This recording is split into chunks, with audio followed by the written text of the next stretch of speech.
to talk a little bit about the experience of going from being accountable to yourselves as an employee with no direct reports to then being someone else's manager, and maybe some of the moments where you felt like you really succeeded in that or did a miserable job, but just that transition point in your careers.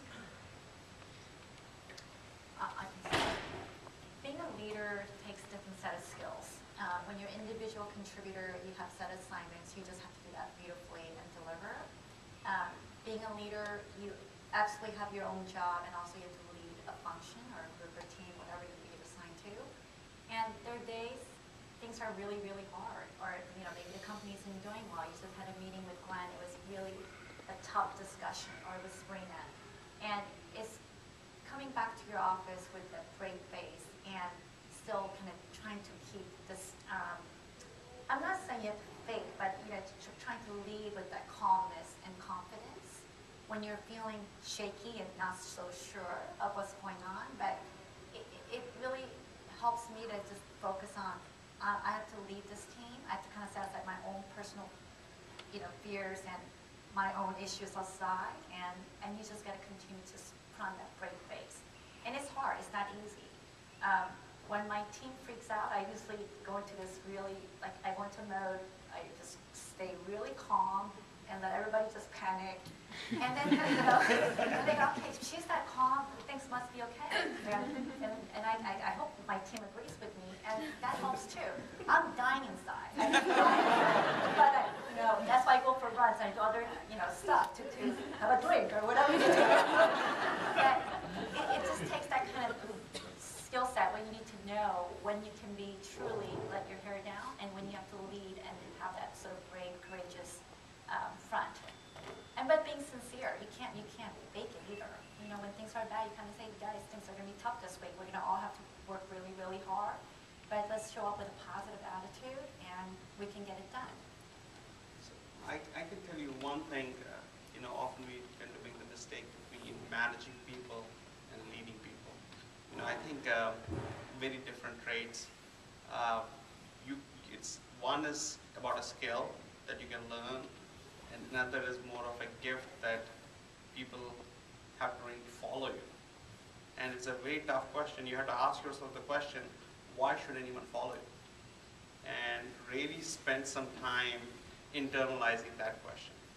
Why should anyone follow you? What are the traits that you bring to the table for that person for them to follow you? So I can tell you early on, just as a manager, from a manager side, I became from an individual contributor to manager, and one of the classic mistakes I made is I was a good developer, at least I thought I was a good developer. I would start coding, and I would do coding, and I would try to manage people.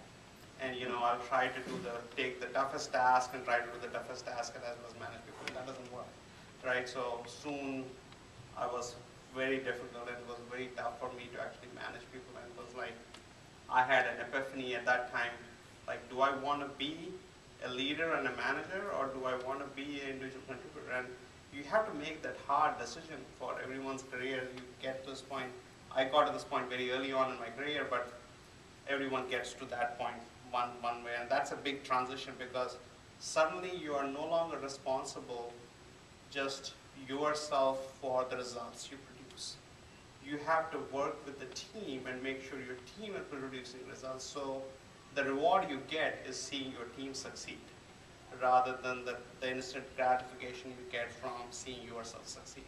And so I think that's a big transition for most people. And I would tell you, be honest with yourself. Is that the right transition for you? Because I don't think either one is wrong. Because I think I take individual contributor, and I think you can have great leaders and still be individual contributor.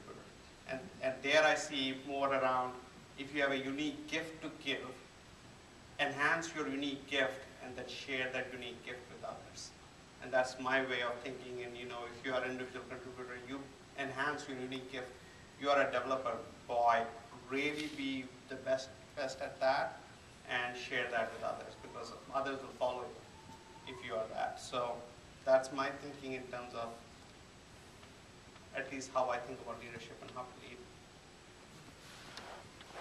I'll share with you a mistake that I made when I first started managing people. I didn't focus enough on the what I wanted them to do, so I didn't spend enough time like thinking beyond what I needed to do.